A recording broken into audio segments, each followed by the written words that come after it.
ಹೊಟ್ಟೆ ಕೆಟ್ಟರೆ ತಲೆ ಕೆಡುತ್ತೆ ಅಂತ ನಿಮಗೆ ಗೊತ್ತಿತ್ತಾ? ಸ್ಪರ್ಧಾತ್ಮಕ ಜಗತ್ತಿಗೆ ನಾನು ಸ್ಪರ್ಧಾತ್ಮಕವಾಗಿ ಒಳಗಿಂದನೇ ರೆಡಿ ಆಗ್ತಾ ಇಲ್ಲ. ಇದಕ್ಕೆಲ್ಲ ಕಾರಣ ನಮ್ಮ ಪೂರ್ ಗಟ್. ನಿಮ್ಮ ಗಟ್ನ ನ್ಯಾಚುರಲ್ ಆಗಿ ಪರಿಪೂರ್ಣವಾಗಿ ಇಟ್ಕೊಳಕ್ಕೆ ವೈಜ್ಞಾನಿಕವಾಗಿ ನಾವು ಪರಿಚಯಿಸ್ತಾ ಇದ್ದೀವಿ ಸ್ವದೇಶಿ ದಿಶಾ ಗಟ್ ಕೇರ್.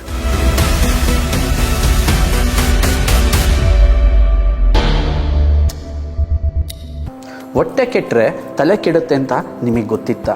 ನಿಮ್ಮ ತಲೆ ನಿಮ್ಮ ಜೀವನದ ಯಶಸ್ಸಿಗೆ ಎಷ್ಟು ಇಂಪಾರ್ಟೆಂಟ್ ರೋಲ್ನ ಮೇಂಟೈನ್ ಮಾಡುತ್ತೆ ಅಂತ ಗೊತ್ತಾ? ಎಕ್ಸಾಂಪಲ್, ಇವತ್ತು ನಾವು ಗಮನಿಸ್ತಾ ಇದ್ದೀವಿ ಪ್ರತಿಯೊಬ್ಬರಲ್ಲೂ ಅವ್ರ ಎಫಿಷಿಯನ್ಸಿ ಕುಂಠಿತವಾಗ್ತಾ ಇದೆ. ಯಾಕೆ? ಹೊಟ್ಟೆ ಕೆಡ್ತಾ ಇದೆ, ತಲೆ ಕೆಡ್ತಾ ಇದೆ, ತಲೆ ಇಡೀ ಡೈಜೆಷನ್ ಸಿಸ್ಟಮ್ನೇ ಹಾಳು ಮಾಡ್ತಾ ಇದೆ. ಗ್ಯಾಸ್ಟ್ರಿಕ್ ಅನ್ನೋ ಒಂದು ಮಹಾಮಾರಿನ ನಾವು ತುಂಬ ನೆಗ್ಲೆಕ್ಟ್ ಮಾಡ್ತಾ ಇದ್ದೀವಿ. ಇದು ನಮ್ಮ ದಿನನಿತ್ಯದ ಲೈಫಲ್ಲಿ ಇಡೀ ನಮ್ಮ ಪರ್ಫಾರ್ಮೆನ್ಸ್ನೇ ಕಿಲ್ ಮಾಡ್ತಾ ಇದೆ. ನಮ್ಮ ಲಿಸನಿಂಗ್ ಎಬಿಲಿಟಿ ದಿನದಿಂದ ದಿನಕ್ಕೆ ಡೌನ್ ಆಗ್ತಾ ಇದೆ. ನಾವು ಕಮ್ಯುನಿಕೇಷನ್ ಮಾಡೋ ಸ್ಕಿಲ್ನ ಕಳ್ಕೊತಾ ಇದ್ದೀವಿ. ಸ್ಪರ್ಧಾತ್ಮಕ ಜಗತ್ತಿಗೆ ನಾನು ಸ್ಪರ್ಧಾತ್ಮಕವಾಗಿ ಒಳಗಿಂದನೇ ರೆಡಿ ಆಗ್ತಾ ಇಲ್ಲ. ಇದಕ್ಕೆಲ್ಲ ಕಾರಣ ನಮ್ಮ ಪೂರ್ ಗಟ್. ಇದಿಷ್ಟಕ್ಕೆ ನಿಲ್ಲಲ್ಲ. ಅಲ್ಲಿಂದ ಶುರುವಾಗಿ ನನ್ನ ದೇಹದಲ್ಲಿರೋ ಎಲ್ಲ ಸಮಸ್ಯೆಗಳಿಗೆ ಮೊದಲನೇ ಬೀಜ ಬಿತ್ತೋದೆ ನಮ್ಮ ಈ ಪೂರ್ ಗಟ್.